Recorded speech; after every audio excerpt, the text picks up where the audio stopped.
How often is it normal to have sex? This is one of the biggest sex-related questions on the internet. It's pretty much in the top 10. A lot of people are worrying about it, and it's often being asked in relation to penetrative sex. So let's explore that first.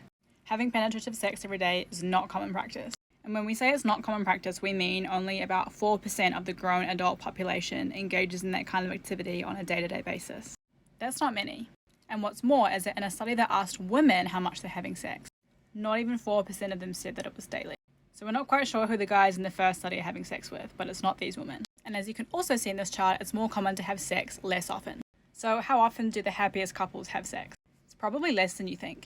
According to another large study, once a week is the sweet spot. And what's interesting is that couples who had sex more than once a week didn't actually report being any happier.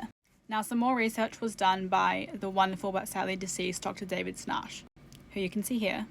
And it was run with over 20,000 couples, and it found that just over a quarter of them were hitting that once a week mark.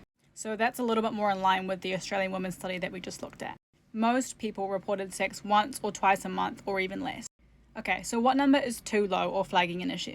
Apparently, sex therapists suggest that having sex less than 10 times a year is a reason to say that a relationship is sexless. Although to us, sexless seems like it would be none at all.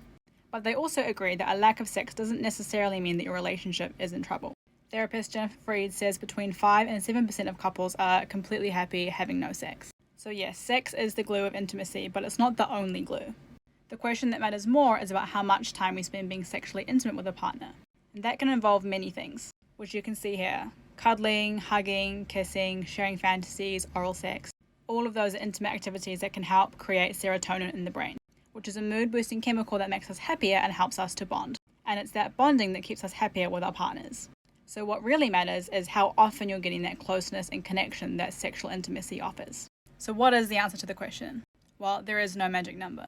Focus instead on creating space for what works for you. And if you have any questions that you want us to answer, let us know in the comments and we'll do our best to answer them in another video.